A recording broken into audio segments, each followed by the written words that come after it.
Rose is your name, but when you poop it sure don't smell like roses. You're number 2, burns the hair in my nose. But we fought hand in paw, now your poop don't stink at all. Now that the air is clear, I'll treasure your front and rear, my sweet Rose. Instantly neutralize poop stink with Poop Fighter from World's Best Cat Litter for the world's best cat. Life is a workout, and Smoothie King is here to help you power through. Whether you're crushing morning miles or sprinting through back-to-back meetings, give your body the energy, protein, and power it needs to help you conquer your goals. Only at Smoothie King.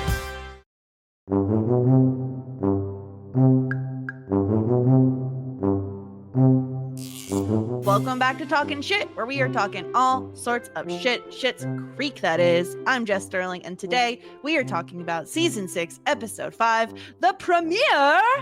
I am here, as always, with my co-host, who definitely got contacted to be a pilot for Larry Air, Stuart.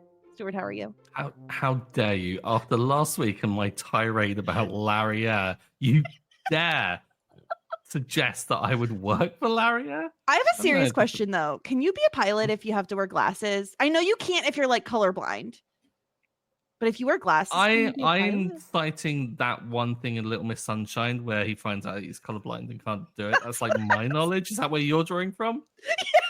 Yeah, we podcasted together too long that I saw that like signposted. I don't know. I'm guessing so. Maybe contacts. Okay. Well, yeah, sure. Maybe. I don't know. But we're not alone today, Stuart. We are joined by someone who would love for David to be her dad, Grace. Grace. My dad. Say that. My dad's name is David.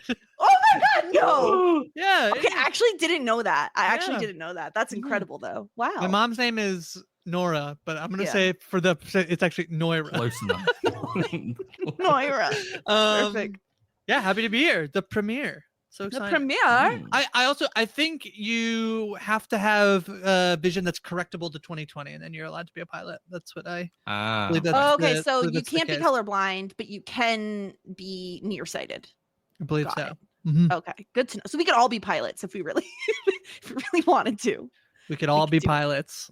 So the pod ends today. We're going to study to be pilots. Let's It's like a band name. We could all be pilots. We could fly to Windsor, Hoboken, like all South Dakota, the great destinations of the world. Grace, you picked a great one. You picked a really good one to come on for because I've been waiting for Stuart to get to see Patrick on Painkillers. I've watched this episode too many times this week, mostly because watching Patrick just go, "I'm hungry. I'm a hungry hippo. I'm hungry." It's a great episode. It's very funny. It's very silly. Like the premiere stuff is very silly, and then it's very heartwarming in multiple storylines. I feel like this is a little bit like talk later about how good it is overall, but I feel like it's like this felt very quintessential Schitt's Creek for somebody who's like popping in and out of Schitt's Creek along with you. This is a very good episode. Yeah. Stuart, what'd you think? This is the first time you've seen this episode. Did I hype it up too much for you? How did you feel about it? No, I think perfectly well hyped because I went into it with higher expectations than last week's episode, which I was really down on. And so I was like, yeah, we're back on form. I feel like the series is went really British there for a second.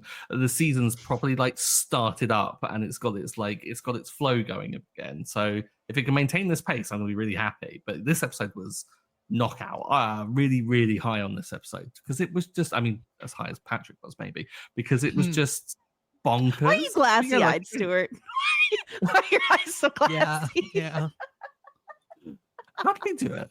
How do they do it? Like, is it just acting? Are they that good at acting? Do they? I've never thought about that. How do you make people look really hot? Is that what you mean?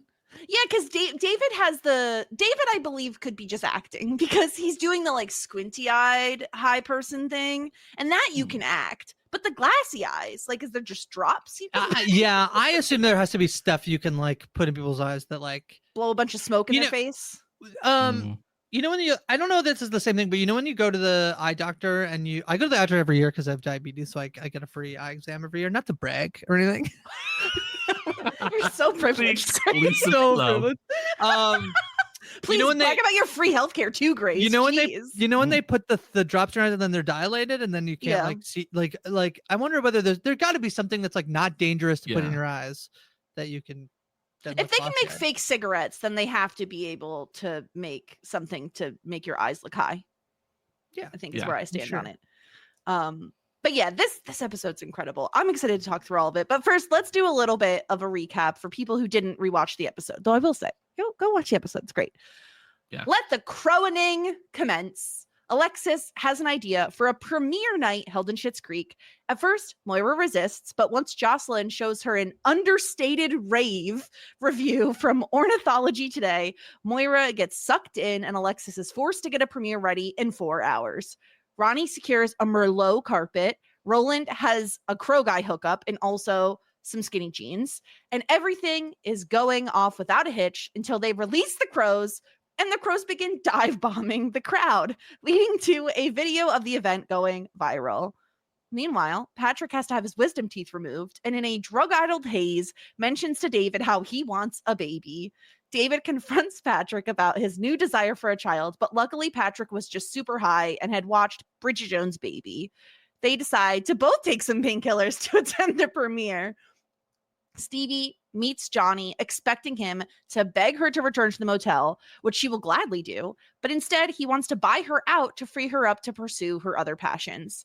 He even gifts her his memoir, Fast Forward to Success, to help her on her journey. Stevie tells Johnny that she wants to be a part of his plan to franchise the motel, and we're back in business, baby. This episode has everything, Stuart. We always talk about like the A's, B's, and C plots, the whole Venn diagram of like comedy, plot progression, feels. This, I think, had everything. I certainly think there was like an ABC plot in terms of, but it's they're all strong. Like there's not much between them, which is really good, I think. So yeah. What I thought was interesting is when I looked at the list of episodes for the season and was like, and I remember that this episode was really good, and it's called The Premiere. And in my head, the premiere is like a bigger part of the episode. I actually think like the premiere part is kind of the C storyline. Like kind of like that's in terms of like importance, at least it certainly feels the least important of any of the storylines. So I thought that was kind of interesting. I think it's the least important, but the most memorable because of the actual event of the premiere and the crows and the havoc. It's all just really great. I also think like having Alexis have yet another, I guess, kind of a win. I don't know how you want to view this, but like she had a good idea. And I love that Moira can't even admit. She says, I might have been wrong and you may have been not wrong. She can't even say the word right to Alexis about this. But yeah, I think it's a great idea. So I just have to say, I feel like things have been happening in my life where I'll be prepared to come on Schitt's Creek, and then a thing will happen to me in real life, and then I'll watch the episode and realize the thing that happened to me in real life is extremely applicable to coming on. So I have to tell you, unfortunately, I was recently attacked by some birds, and I am not kidding. I was going to ask as a joke and be like, "Oh, well, you were attacked by some crows." Oh They no, were I not- bet she could have Were been they geese? trauma. No, they were robins. They're in I live in my apartment. The access to my apartment is mainly through an alleyway where like between houses, and I have the entrances at the back. And I was taking my dog out for the morning walk, and there was a bird on the ground, and we walked towards it, and the bird did not fly away like I thought it would. And so then I pulled my dog back, but several other robins came and started flying at us and calling us. Turns out there was a nest nearby, and I don't know if this was not a baby bird, but it was clearly like they were Must've worried been the that mama we bird. would. I guess so. I don't know. So nothing actually attacked us, but they kept flying towards us and then flying back and cawing at us. So Whoa. it's a very relatable episode for me. Yeah. I'm so shocked to hear that it was robins, because robins are Yeah. notoriously like gentle, kind. But now when they have legs in their nests, I think not when all you're near their birds- nest. It's very scary. Very Like, scary. we will kill you. So And there you're a was giant dog. the scary part was whether or not I thought should I go and retreat to my house, or should I try to rush through and go for a walk? And then when I came back, I was very nervous about going back through the alley. So funny. Terrifying. Mm-hmm. I was cat sitting for my friend recently, and the cat caught a robin while I was there, and like brought it into the house and everything. And I had to do the whole like chasing this poor little robin around the house. Like once I wrestled the cat away from it, locked them away. And I was just looking up, and I was like, because Canadian robins, they look quite different from our UK robins. Our UK robins really? are like quite fat. Wait, do the Canadian ones look like American ones? I think I think we've had this slender and a bit more conversation. golden. Oh, But yeah, they look a little bit more dexy and nimble, and they look like they could. Well, like, they are dive, very into you. different. Could be quite, yeah. Ours are a little quite intimidating. North American robins. I think are like darker. They have like a black fur, and then obviously the like orange, yellowish belly. Yeah, Yours look more gray, and yours looks a little bit smaller. than our Smaller, robins. yeah. Yeah. I didn't know we had different little robins. round puffy balls of just robinness. But yeah, yours look like quite like nimble and stealthy. And I'm like, if those are like flying at you, like attacking them, like get out of here. If a little puffball of a UK one comes at you, like just give me a tennis racket. Swat it away. Yeah. Though I would be more scared of crows attacking me, both 100%. because crows Yes. are larger, have a more intimidating sound, and also are much smarter. Like they are known to be one of the Wow. smartest birds.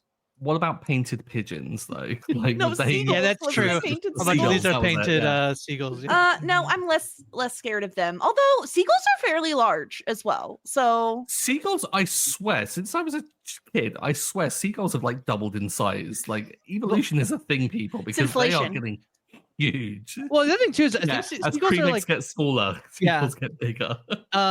seagulls also like I feel like I see them a lot at like beaches and like and so they're always like near food, and so I feel like I don't like their confidence to not scoo away because scoo away that's not a word, shoo away, I don't know. Yeah, I like okay. school away. School, get out of here. Yeah, funnily enough, I recall in my the grocery store in my hometown always had a ton of seagulls there, and I don't live anywhere near the sea. Which is like, what are you doing here? Do you live near discarded food? Like, there certainly was. I'm sure there was like French fries or something there. Yeah. Yeah. But yeah, I love this entire storyline. I love Moira reading the review from Ornithology Today, and like this is an understated rave. Like she's just so excited. She like poo-poos the idea of a premiere, then she decides, no, now I have to go. And Stuart, you had asked me last episode about what Moira was going to wear. Did you at all expect that she had kept the dress and shipped back one of Alexis's instead? I did not suspect it, but I'm so happy it did happen. I love the audacity, though, of trying to return like a gown that is that expensive and just throwing in one of Alexis's old ones and somehow getting away with it. Like, is it just like international shipping? Maybe it gone missing, or I don't know what's like happened there, but like the whole scenario of it is absurd. But I'm so glad it did, because that dress is incredible. Like, it looked like amazing. So to see it return was a really good thing. But I didn't suspect her to, commit fraud in order to keep hold of it. But I can understand. Yeah. And this is like thousands of dollars, Grace. Like, this isn't like, oh, I bought a dress from Forever 21, got a stain on it, and returned it anyway. Like, this is thousands of dollars. You think someone would have looked at the dress and been like, this isn't it. This isn't the one. Yeah, I do think those, if you think about someone's job who's like managing that, probably doesn't care enough to be like, oh God, it's the wrong, that's such a hassle to do it. But I mean, I feel like the person who's managing probably doesn't care as much as like if it ended up being found out, it matters more, It was on sale. They wanted to get rid of it anyway, right? Yeah. Like they probably just it wasn't custom. It was off the shelf anyway. So yeah.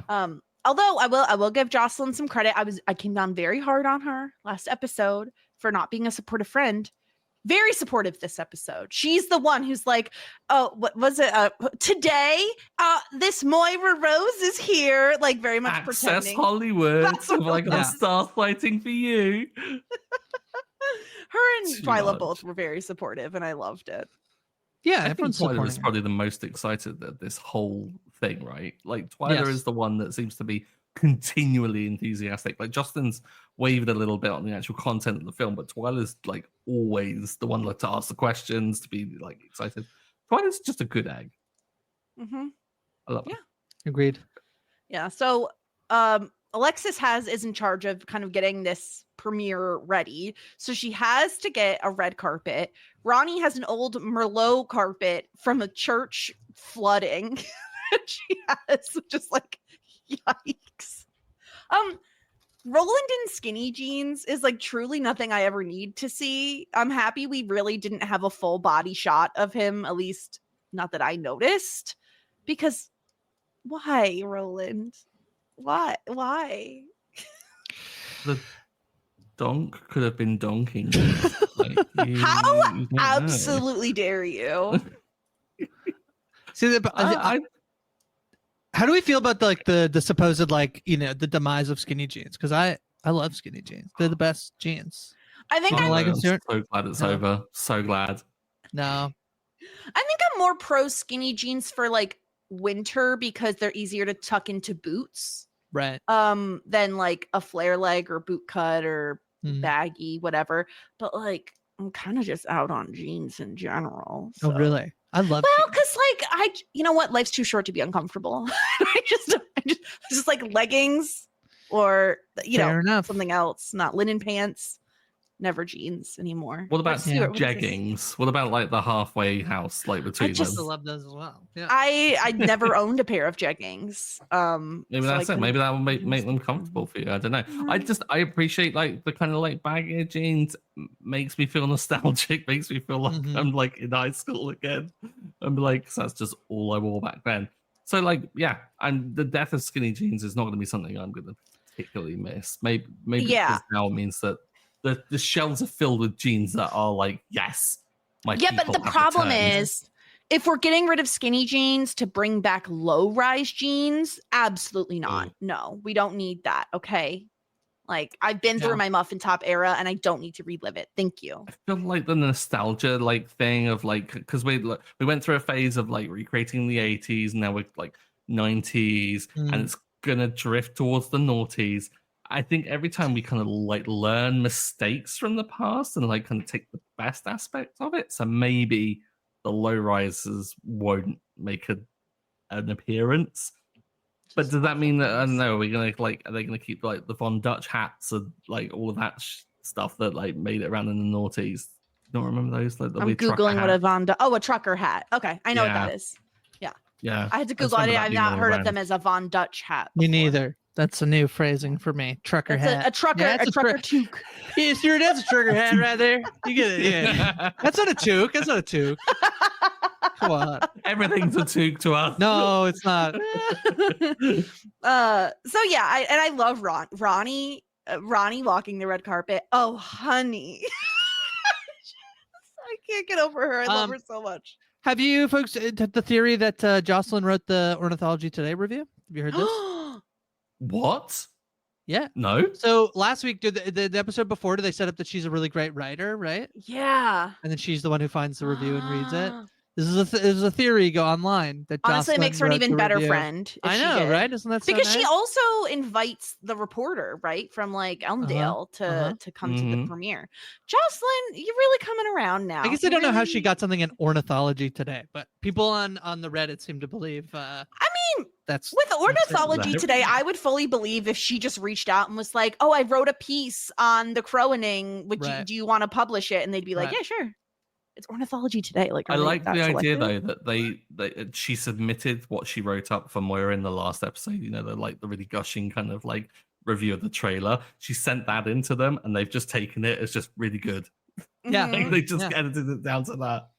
It's perfect. So yeah, the premiere is going well. I love Moira wanting Johnny to walk down the red carpet with her, not 10 steps behind her. That was very sweet. We'll talk about Moira's look because even though it's not technically a wig, we are going to talk about it in Wig Watch.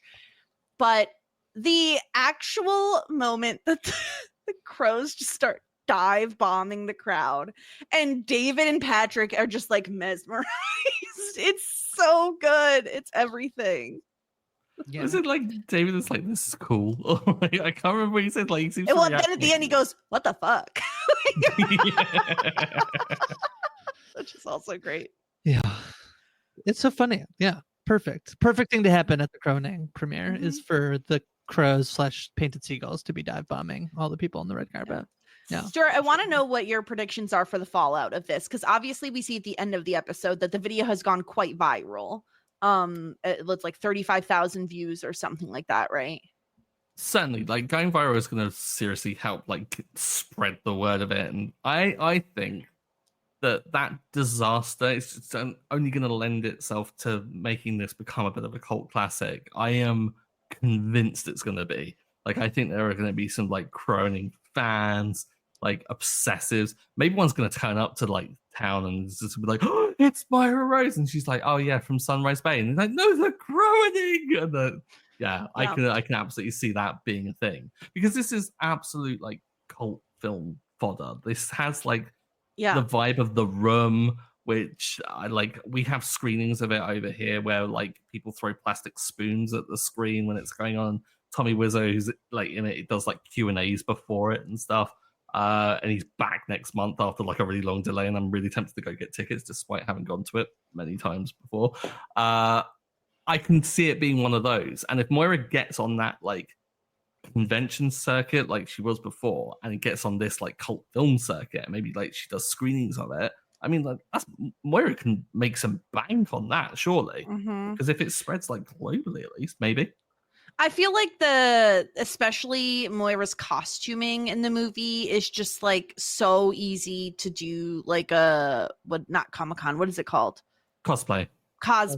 Yeah, it's so easy to do a cosplay of, right? So I could totally see that. Yeah. The thing I think about this episode, I like it's so sweet how much like Moira thinks Alexis can like put this all together in 4 hours, and then how like I feel like it's one of the first times that like Alexis is like truly under pressure. I feel like where she like really wants to like actually make sure this goes well. I feel like there's a level. Typically, she has like a level of. It's just like a little bit of a different vibe, I think, for Alexis, because normally there's like a level of confidence that she can do something, and that normally she doesn't really have to do stuff she doesn't want to. I guess, and this is like, no, she wants to do it for her mom, and she has to figure out how to do it. It's very sweet. She also calls her mom a 12-time Emmy attending actress, which I really like. It was so good. But she makes good points, right? Where like, this is good for the town. This is buzz for the town. Like, yes, you can walk the red carpet, but also just like get it together, get everything going. We only have 4 hours. I love her pumping herself up with the like, okay. She's like walking out. I think like comparing this to her singles week extravaganza, it feels like that she was under a ton of pressure, but she also had a ton of lead up time. Right. And in this case, it's like, okay, I have 4 hours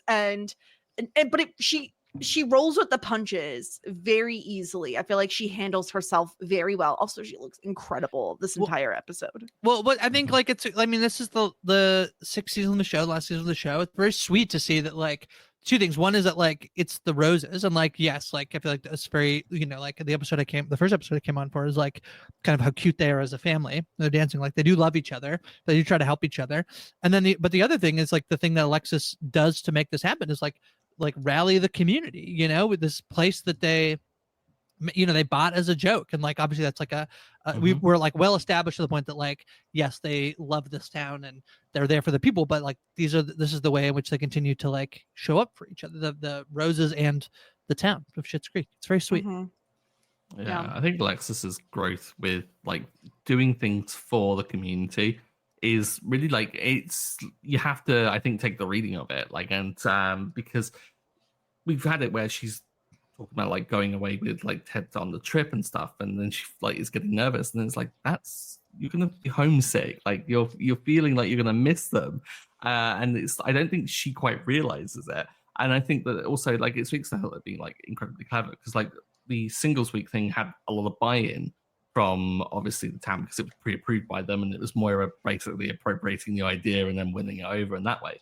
But this time she's got to like go up against Roland and Ronnie and be like, oh, we've got to plan this last minute kind of thing. And she like plays into their interests really well. Like, so it shows that Alexis is really competent at what she does, which is great, because that's, I think, something that is, I think, been slightly lacking with Alexis's whole career, is that we don't really see much of it, except for the exposure that we get through the family, which typically has been like taking Moira to a convention or like putting on like an event or a brochure thing for like the motel. So to see Alexis pull something half decent together in 4 hours, be let down by Roland and his painted seagulls, who are just a menace, but also get a viral moment out of it, which ultimately is going to really help everything overall.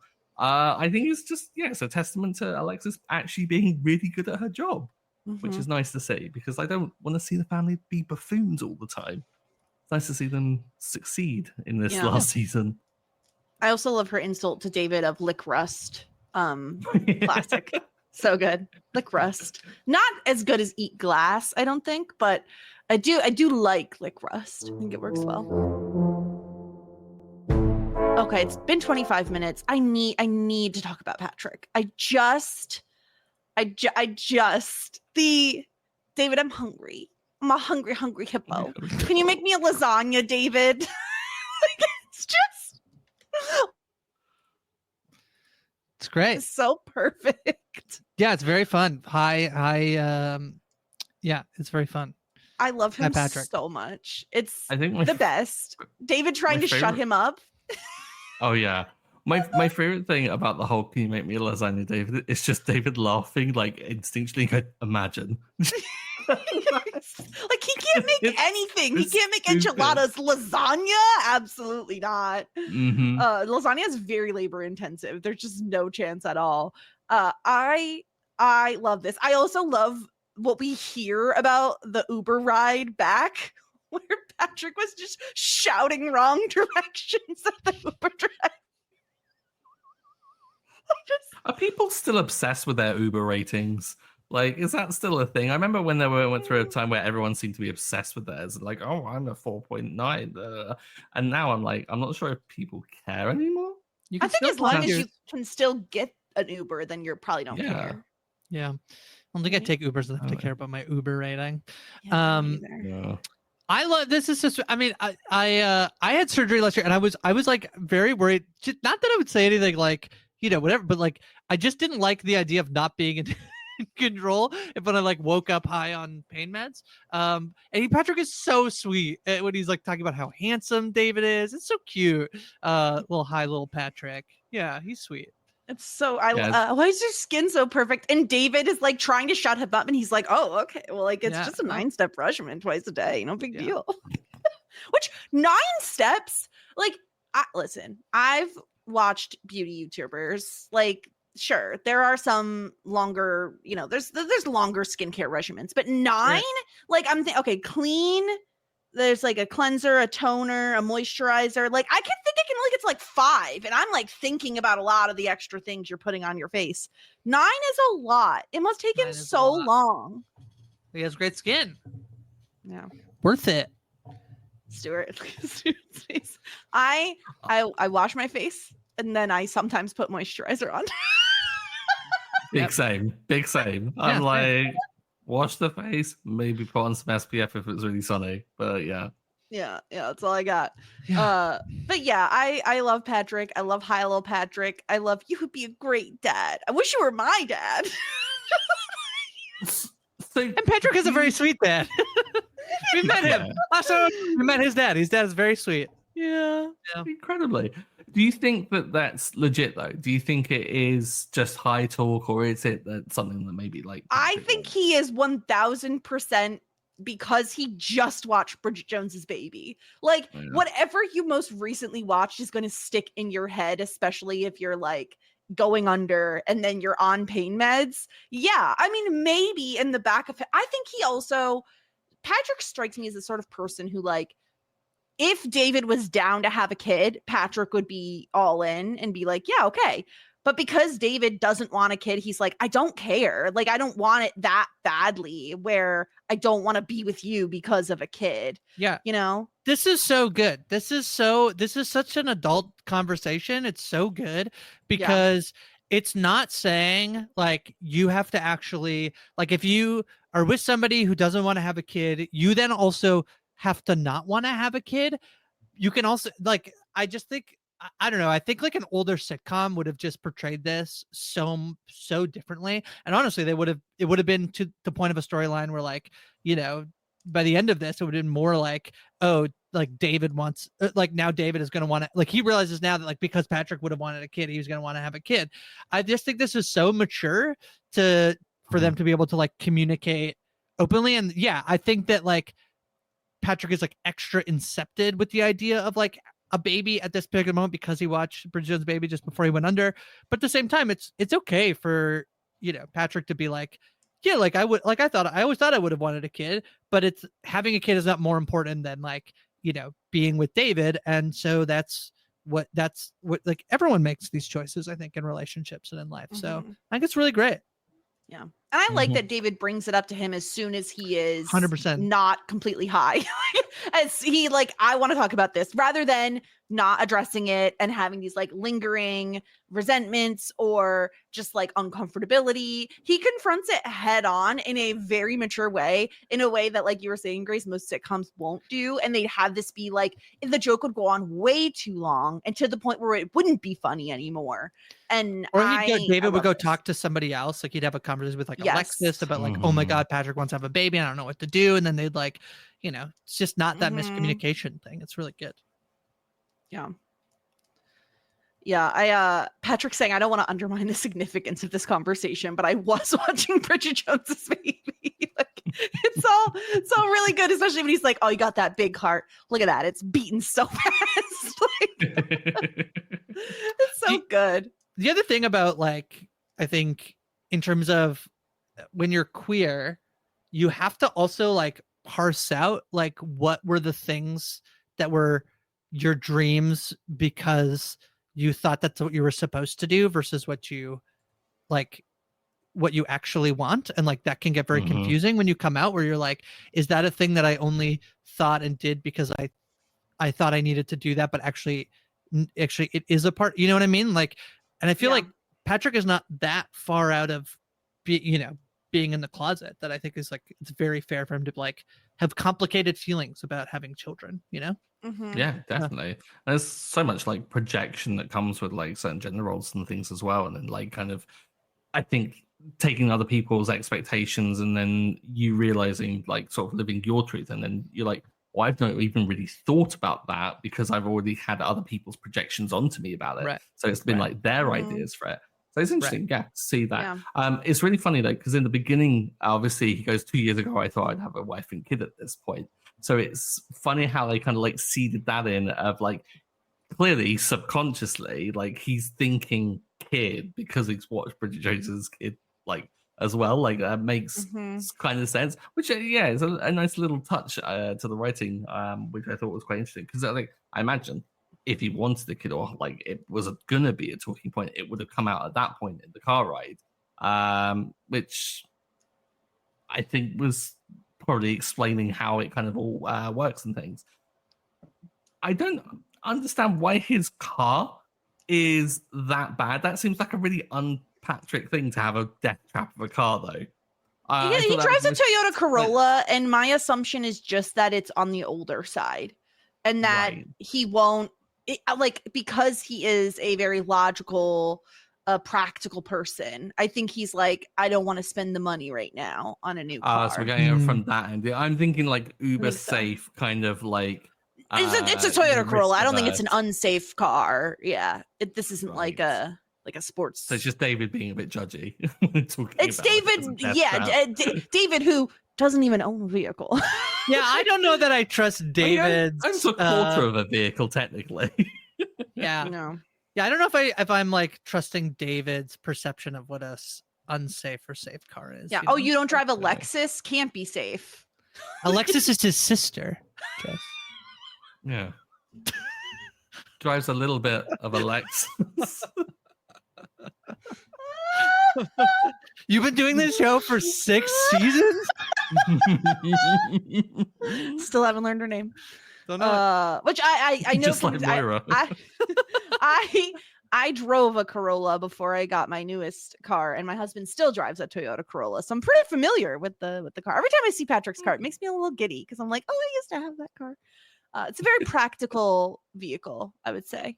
That's So very yeah, specific. so I just love this whole thing. I could watch Hi Patrick all day, Mhm. every day. Him in his little hoodie with his hood up. It's just like, oh, it's so cute. I can't stand it when he just wants to snuggle David. I love it. Yeah, Cute. the snuggling was really sweet because especially like when he goes, "I'll just kind of like lay with me," and then David is really resistant, lays down, and then the moment the arms kind of wrap around and it's like, "Okay, you're settled in," you just see this look on David's face of like, "Okay, this is a good happy place. Like I'm Yeah. just gonna stay here." David, I Which have a I secret. love Come these sweet closer. moments with them. I'm hungry. I'm He's gonna like, there's steal that. nothing I can do about that. I need to find the gifts of that because I am constantly hungry, and so I will send it. I mean, anytime. I've saved the "I'm a hungry hippo" one. It's just because that it very much is of our generation as well. That like we all owned like hungry hippos, where you just like slam the crap out of the thing to get the little balls, you know. Yeah. So good. Okay, let's talk about the more sentimental storyline of Stevie and Johnny. Stuart, are you so happy that the Larry Air story is no more and Stevie is returning to the motel? Yes, not happy that it's still getting referenced, but I mean, if this is what we have to do to get away from it, let's get away from it.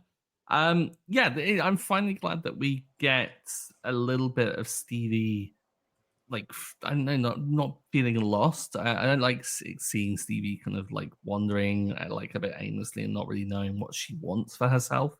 And I thought that it was great because again, it's not things being kind of like thrust upon Stevie. Like Johnny was really respectful, I thought, with the whole situation of like, and offering to buy her out is, I mean, there's a question I have on the practicality of where the hell is Johnny finding this money all of a sudden? Then he talks about the payment plans. And I was like, oh, okay, great. Okay, that makes a bit more sense now.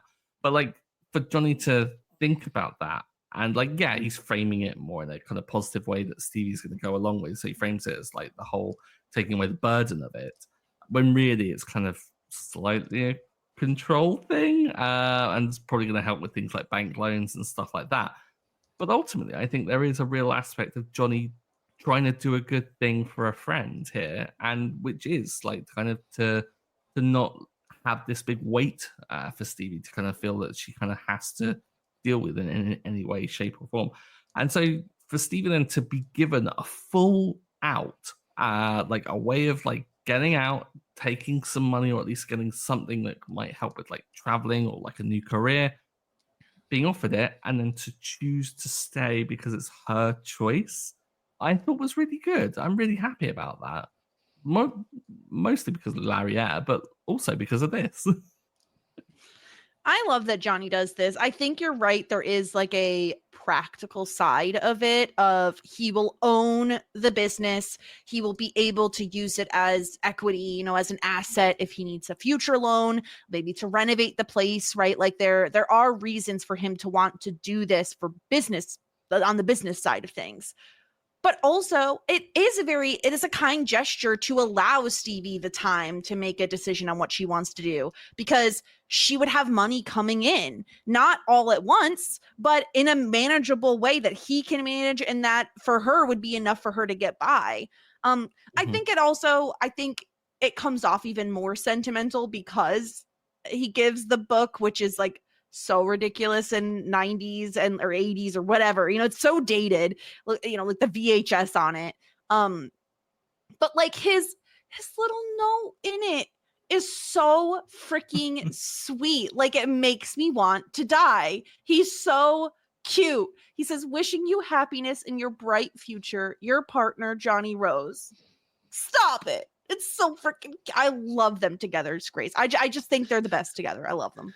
Yeah, I think that I have not been watching every episode, so in terms of like, it seems to me that there's been a fair bit more that I remember of like Stevie trying to figure out what else she wants to do. I kind of forgot all about the Larry Air stuff, and so I think that like Johnny's sort of proposal to like buy her out, when I was watching it, I felt a little bit like, I feel like what Johnny does is he thinks he's doing like a really nice thing, and obviously it's not like he like doesn't let, I think he thinks that Stevie would like, I don't think he thinks that there's a world where Stevie wants to stay. So he doesn't like, he's just offering what he thinks is like kind of like offering something to Stevie, thinking that's what she would want without realizing there's another thing that she would want, which is to stay. And I think that's like I think it's like, I think this happens a lot in where like you kind of don't want to be like a bother to someone or whatever. So you're like offering like an out to them without realizing that like it'd be actually nice to like offer to stay. So it is sweet when she comes back at the end and he's so happy that she wants to come back.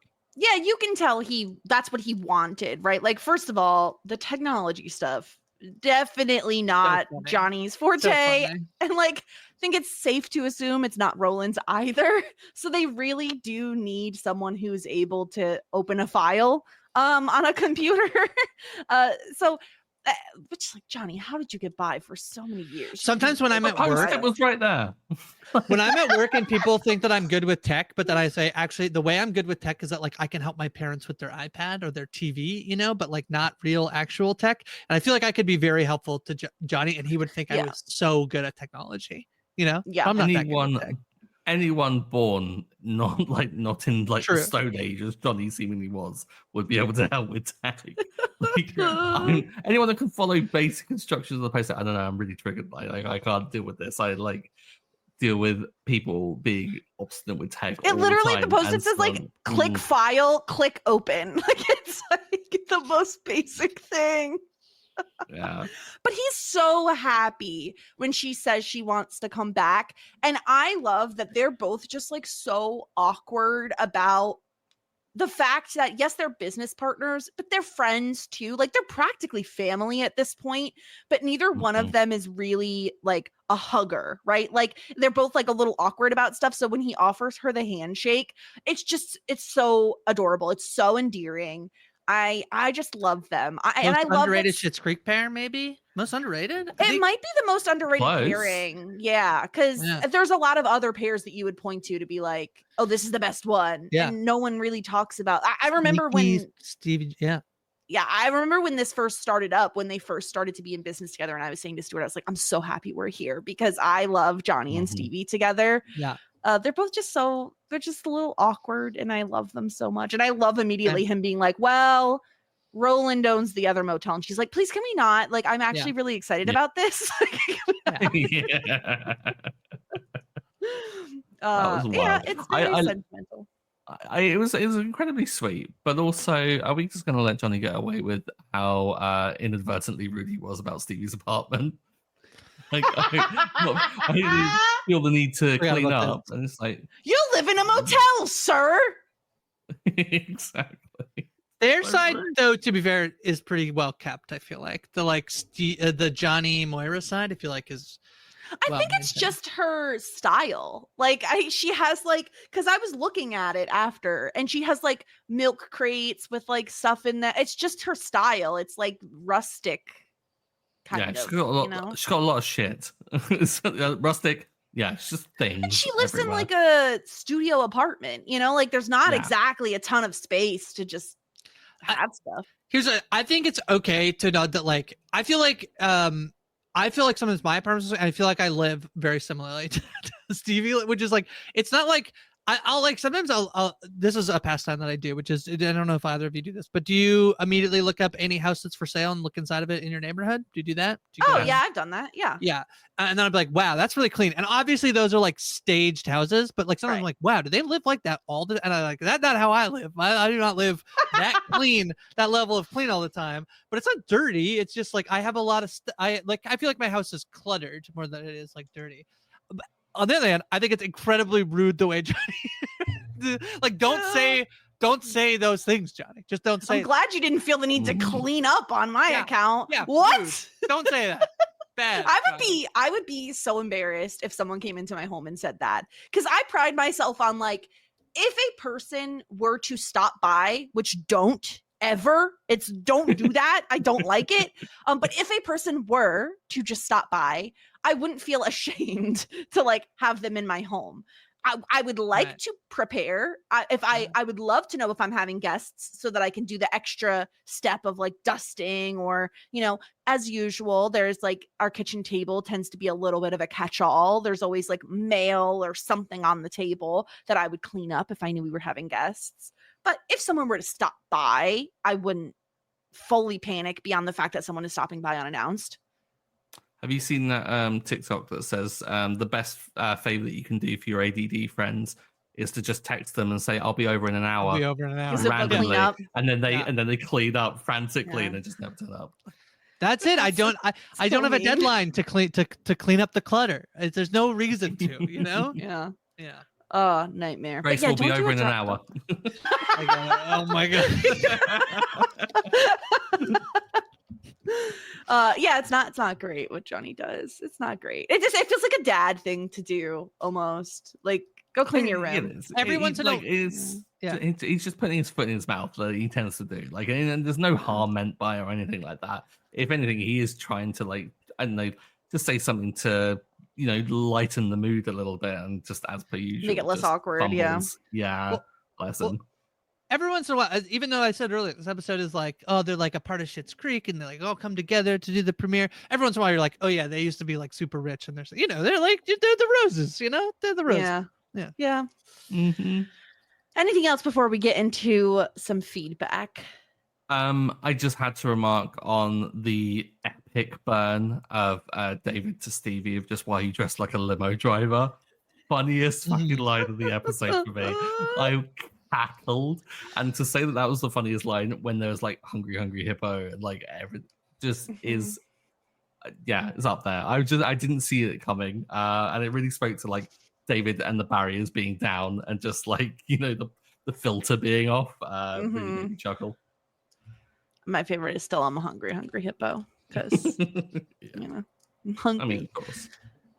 Okay, Aaron says, shout out to Alexis's dress in episode 5 while pitching the premiere to Moira. 10 out of 10, best dress I've ever seen in my life, until Moira put on her premiere gown, and then it got bumped down to second best. Alexis looks gorgeous in this episode. I don't know, like, it's like, I don't know what they're doing with her hair. It's just like, it's incredible. The waves, the body of the hair. I mean, the volume of the hair. A body. She got that body, yaddy. No, I love the gold dress that she wears to the premiere. So nice. Yeah. And when you see the person taking pictures of Moira doing her speech, you see Alexis like immediately like, oh, like voguing, like posing. It's incredible. She's always doing the most. Mm-hmm. All right, it's time to get into our ratings. I haven't really thought much about this week of who is simply the best. Stuart, do you have someone in mind as to who's going to get the point? Oh, I mean, Johnny's up there. I mean, for the whole gesture and the sentimental moment. I think Alexis is up there for putting everything together at the last minute. Is David up there? Because David really was funny and looked after Patrick and I think him in an Uber. I think David for like actually being willing to have the conversation. I think both of them too. David for being willing to have the conversation, then Patrick to be like honest and open about, you know. He was It's very a real honest about problem how with the hungry he whole- was. Yeah, it's a real problem with like David and Patrick though. So often, I think a lot of the like the credit to like their scenes gets kind of split 50-50 between them, because I kind of want to give them both the point, but then I'm like, oh, I can't give them like half points or anything like that. So oftentimes I think I kind of like tend to favor other characters. So maybe I should bear that in mind. I don't know, but I think I'm not gonna skip an excuse to give a point to Johnny when it arrives, because I've been down on Johnny I was down on Johnny quite a while a few seasons ago, and people get angry apparently and who listening. So I'm like, no, I'll give Johnny's credit when it's due. All right, a point for Johnny. Grace, what about you? Let's give it to Alexis. I feel like Alexis does such a good job. She pulls it all together. She gets the premiere. The video goes viral, you know? So good for Alexis. Yep. Yeah. You were Struggling. really hoping that someone went for David so you could give it to Patrick, weren't you? You're the worst, Jess. Just give it to Patrick. Patrick is very... Oh. I just don't like Stuart reading me. I don't like it. I don't appreciate it. I think there's argument to. I think Patrick is more deserving of the point than David. Not that David isn't deserving of it, but I think Patrick's response is so mature. I mean, David's is too, but I think Patrick is basically saying, like, even if I think I wanted a child or I do whatever, I love you. Like, being with you is more important than it. That's so mature. That's so great. Okay, I'll give it to Patrick. Great. He's And hungry, really- hungry hippo. He needs it. Hippo. He's hungry for points. Hungry for so much. point. I love him so much. I can't. I won't even deny it. Okay, disgruntled pelican point. This one is trickier. Like, I'm trying to think of like who's actually the worst in this episode.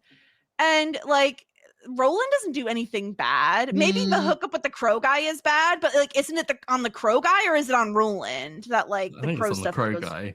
Yeah. It feels like it's on the crow guy, not on Roland himself. Because he But was told there then- were crows. Yeah. Right? Grace He looks didn't like vet him. He didn't vet the. He didn't vet him. He didn't vet him. he needed Ted. Yeah. Get Yeah. out. Get out. Jess. That's horrendous. Yeah, I mean, I don't know. Jocelyn, I thought was really What supportive. about, and what about the great. actual the the seagulls? crows themselves? What about the seagulls? The seagulls pretending to be crows. Seagull number 3 specifically. Yeah, That one.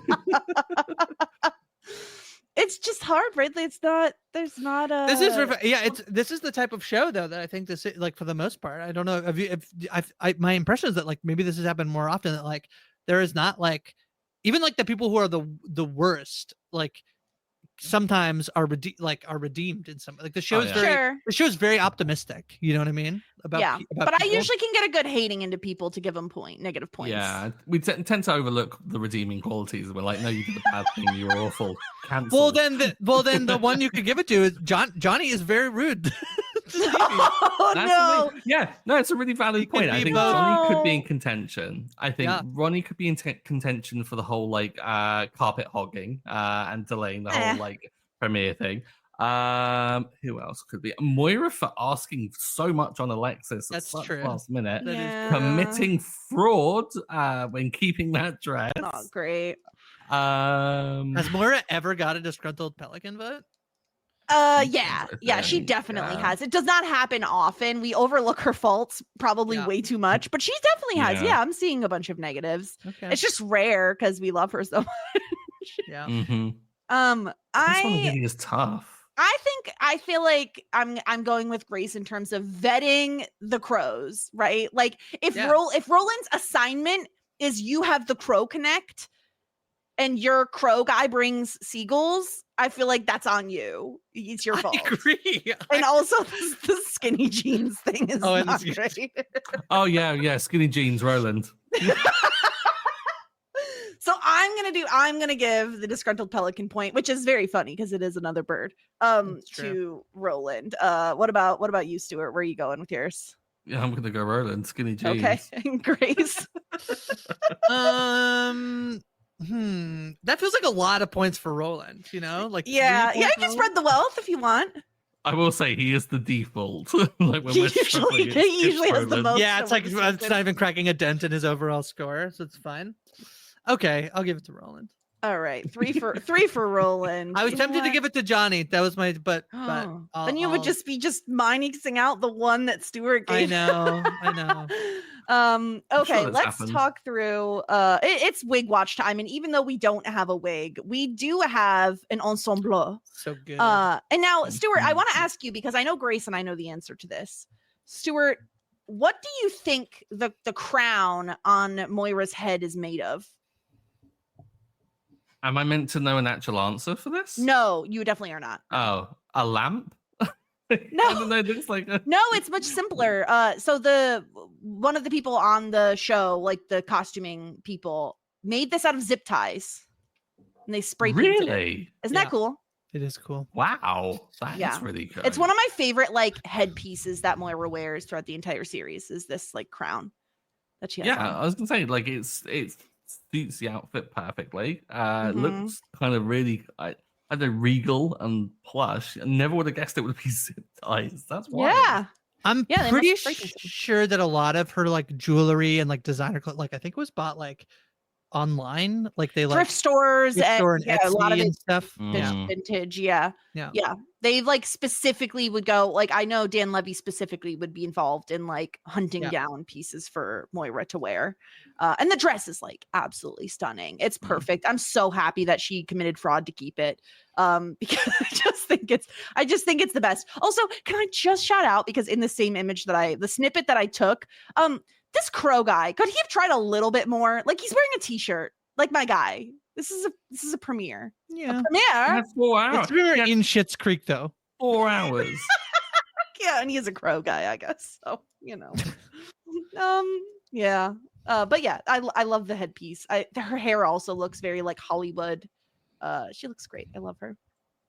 I'm so always when we're kind of doing this, I tend to have the episode kind of like playing in the background and things like that. And I just paused down so I could like focus on what we're actually talking about, like look to the image of Moira. And where I paused it, it's stuck on Stevie opening the book, and in the sleeve there is like the little like blurby bit talking about the author. They've actually written out the whole thing. Like I can't read it all because like half of it's cut off, so it doesn't flow that well. But like looking through it all, like top to bottom, it's talking about Johnny Rose, like, and all this spiel. And I love that. I just want to shout like people that make props that go to that level of detail of like fully writing out like a blurb on a sleeve that only some obsessive like me is gonna ever notice is just top tier good production. And like, the photos no they used of him just being like older Eugene Levy photos, or it's just great. It's so good. I don't need another project, but I interviewed there was a gypsy, I can't remember what her last name was, but she was the costume designer on Our Flag Means Death. That's one of the coolest interviews I've ever done, because she was just like, in the episode where they dress up fancy, did you know that all the things from their costumes is actually from episode 3 of that season, where like there was a market, and so I could only use things that they would have bought at the market. I was like, that is so brilliant and cool. And so like if I had unlimited time, my next project would be like, let me just interview all the people who do little weird things on shows, because like I feel like they don't get enough credit to like for like costuming and props, and like it's so cool. Yeah. Okay, let's tier rank this episode. As usual, we have our tiers: hot shit, full bouquet, love that journey for me, you David, and shit out of luck. Very average season so far. Everything has been in love that journey for me. I feel like it's gonna change. It's about to change right now. I would argue, I mean, gosh, I don't want to be hyperbolic, but I don't hate a single storyline in this episode. Like, I think every single one of them, like, they either have incredible comedy, a lot of heart, or both. Like, I think I'm thinking hot shit, Stuart. Is that hyperbolic to put this up here? No, I think you're downplaying it. I would fight anyone who says that it shouldn't be in hot shit. Grace, are you about to fight Stuart? Yeah, I've always wanted to fight Stuart. It's not here. No, it's hot shit. It's hot shit. Yeah, it's so good. Such a good episode. Like, and then on the top of the episode, we were saying like it's got everything. All the storylines are really like top tier. It's got some of the best laughs that we've had in a long time. Like instantly gifable moments that I'm definitely gonna like steal. If it's not hot shit, I don't know what it could be. In fact, we could make another tier, but I mean, we're not doing that. We're on season 6. Whoa, on him. That's hyperbolic. Yeah. There's so many quotes, and I still feel like I didn't say all of my favorites. That's how you know it's a good one. When I'm like, I definitely missed some quotes that are my favorites. But hungry hippo. I mean, come on now. I've said it at least 6 times on one. I was going to say the reason why you've not used all your quotes is because you said that one about 9 times. Yeah. I'm a hungry hippo. Hungry hippo. That's so good. Make me lasagna. It's just like he's the best. So good. That's our episode. Stuart, are you ready to hear what next week's episode is called? Yeah. Season 6, episode 6, The Wingman. The Wingman. What does this mean? More Larry Air content? They better not be Larry Air. Don't. Who's gonna be out dating? Like Stevie? Maybe. I don't know. Like maybe David's gonna be a wingman to Stevie for something. Could be about chicken wings Mm-hmm. Could be about chicken wings. or Wing chickens or chickens. contest. Not an Eggman, but Yeah, a Wingman. Maybe there's loads of like, I don't know, wings Crows. flying around after the, Yeah, the that's right. attack. So that will be next week. Really excited. It should be some fun podcasting.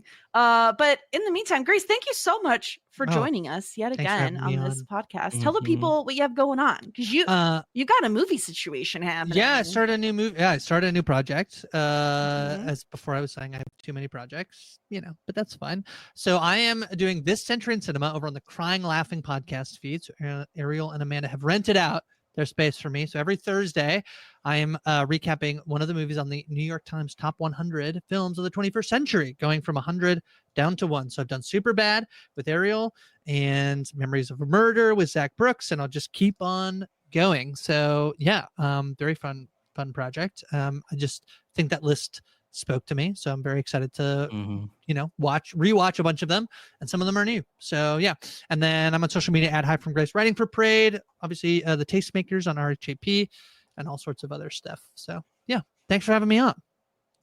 Stuart, did you ever take the quiz to see how many of the movies you've seen on the? Yeah, not as many as I wanted it to be, which was really disappointing. Wasn't anything as high as I think, if I recall, Todd filled it out, and Todd 98. Wait, what are you trying Yeah, to don't even comp to compare Todd. Don't yourself comp to to Todd? Todd. This man watches like hundreds of movies a year. I was just dumbfounded. I was like, wow, that's real dedication.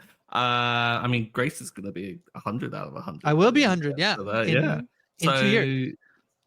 I asked Jess, do you want to come on? And she said, yeah, I'll pick these movies. And then the movies that she picked, I said, okay, I'll see you in a year. Mhm. Yeah. Wow. I have seen. I did take the quiz. I have seen 30 of the 100.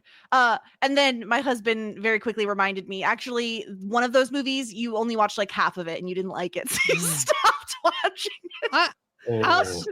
I think I'll say You know that which one? counts. I think it counts. Oh yeah, which one? Yeah. I Oh. do know which one. I feel like I'm going to offend people because I really didn't like it, and I'm You so should come sorry. on for if it. You, no, if you love this movie, I'm so sorry. It was Almost Famous. I just didn't like Oh, it. I just was that's- bored. That's Fitzy's favorite movie of all time. Yeah, I'm so Yeah. sorry. I was really bored. Also, I don't know that I've always. It may actually be like 29 because I may have only seen half of Black Swan as well.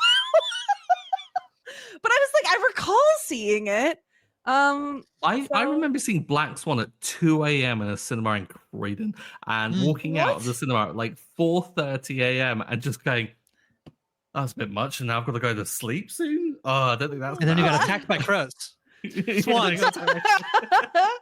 But I have seen Oppenheimer, which is like seeing four Longest, movies. I believe, So Newest movie on the list and close, I think, to being the longest movie on the it's list. as so well. long. It's so long. But I went to the theater and I saw it. Okay, so I think a movie that I think about every time I think about that movie, I also think about you, which is I think a big snub on the list is Barbie. I think it's a big snub. I love the Barbie movie, and Yeah. it should have been on there. I Yeah. think about the Barbie movie more than I think about a lot of movies. Yeah. Yeah. But there are a few How that can- maybe you'll see me, listen to me, I guess, Yeah. on the How can it podcast. have Barbie on there but not how can it have Oppenheimer and not Barbie? Like Yeah. they are a Barbenheimer. pair. Like after that I summer, know. yeah. That's what I'm saying. Yeah, there were some snubs, and that was one of them. But Can I also say on Taster this? Again, I apologies if I'm if you're recording or when this episode comes out. There's a new Dan Levy show out. Did we talk about that?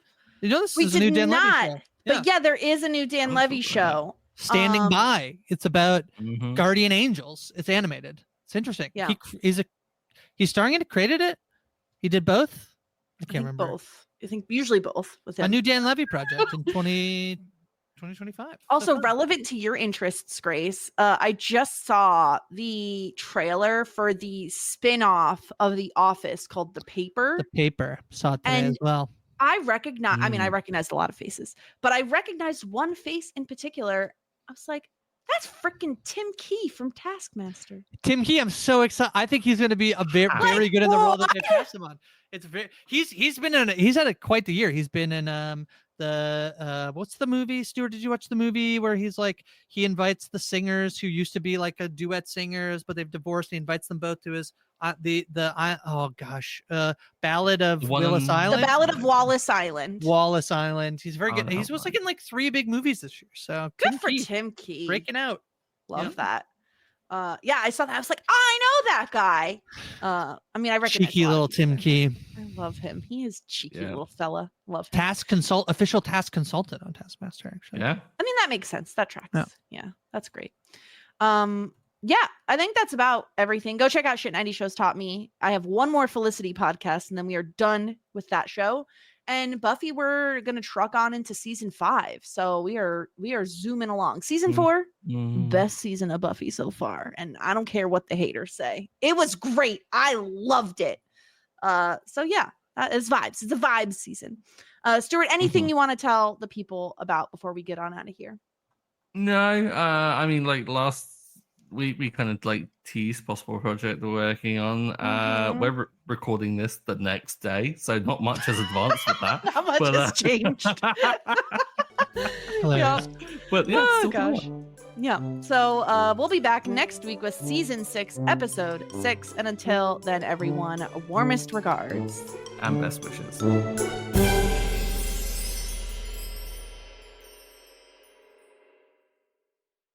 If you're a podcast host, listen up, this one's for you. My name is Allie Jackson. I'm the host of Finding Mr. Height, a dating and relationship podcast that I've been doing for 4 years now, sharing my positive and practical approach to dating that's built on my own life experience. And I wanted to share another experience that I've had, my secret behind monetizing my show. It's called Red Circle, and I was just telling my colleague about how much I love their platform. With Red Circle, not only am I getting a seamless hosting experience, but I also love the support I receive in ad sales. It's not just typical ad sales either. It's targeted opportunities based on my show and my life. And the platform is super simple. You just set your preferences and Red Circle matches you with sponsors that align with your show. You can vet every opportunity and their platform gives you great analytics. More recently too, my Red Circle team has brought me opportunities outside of my podcast on social media to really augment the podcast partnerships, bring them full circle. I just can't recommend them enough. If you want to give it a try, go to redcircle.com to get your free trial. That's redcircle.com for a free trial.